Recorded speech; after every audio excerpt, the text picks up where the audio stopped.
The loss of the Battle of Stalingrad was a great blow to German confidence. Reich Marshal Hermann Göring, the head of the Luftwaffe, was seen to weep openly at the news of Soviet successes in the battle. An immense amount of German military equipment, tanks, trucks, heavy artillery, aircraft, was left abandoned in and around the city. 250,000 German soldiers took part in the Battle of Stalingrad. When the battle was over, 91,000 remained. They were taken by the Soviet army as prisoners of war. 490 German aircraft were lost. Many of them were destroyed on the ground by the IL-2 Sturmovik.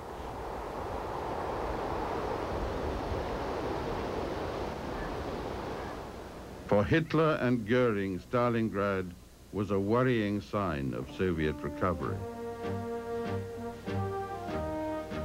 In the course of the Great Patriotic War, the Sturmovik assumed a legendary quality in Soviet eyes.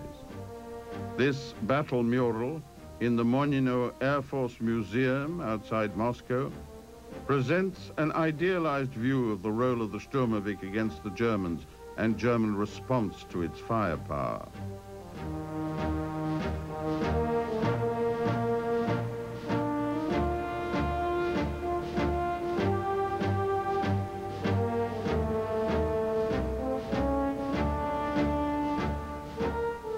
Even though it looks exaggerated, it has a strong basis in fact. The German name for the Sturmovik, der Schwarze Tod, the Black Death, was well earned.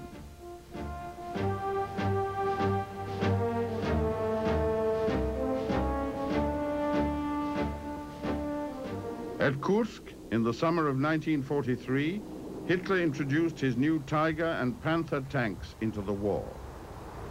The Battle of Kursk was one of great devastation and loss for both sides. 2,000 Soviet and German tanks faced each other in the greatest tank battle in history. For the Soviets, it was a great victory and a turning point that gained their forces the strategic initiative in the war. It also justified their military philosophy of coordinating aerial, tank, infantry, and artillery forces into one combined interactive unit. Kursk was a battle in which Sturmovik pilots devised their method of killing the mighty new German tanks. A Sturmovik pilot said, "We usually try to attack from the rear where the armor was thinner and the most vulnerable components of the tanks were located, the engines and gas tanks. Sturmoviks used their cannon, air-to-ground rockets and anti-tank bombs dropped from an altitude of less than 500 feet in an all-out assault on the Panzer forces."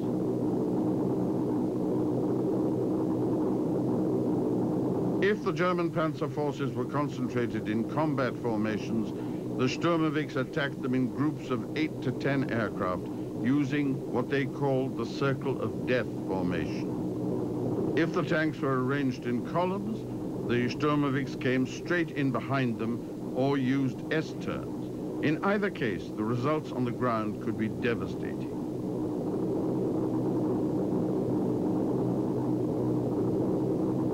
After the German disengagement from Kursk, Soviet forces moved forward on a growing wave of success. Oryol and Kharkov, which had been the German staging points for the attack on Kursk, were retaken by Soviet forces in August 1943. Bomber raids cut off the railway lines, bringing German reserve troops into the Ukraine. The great Soviet counteroffensive was beginning.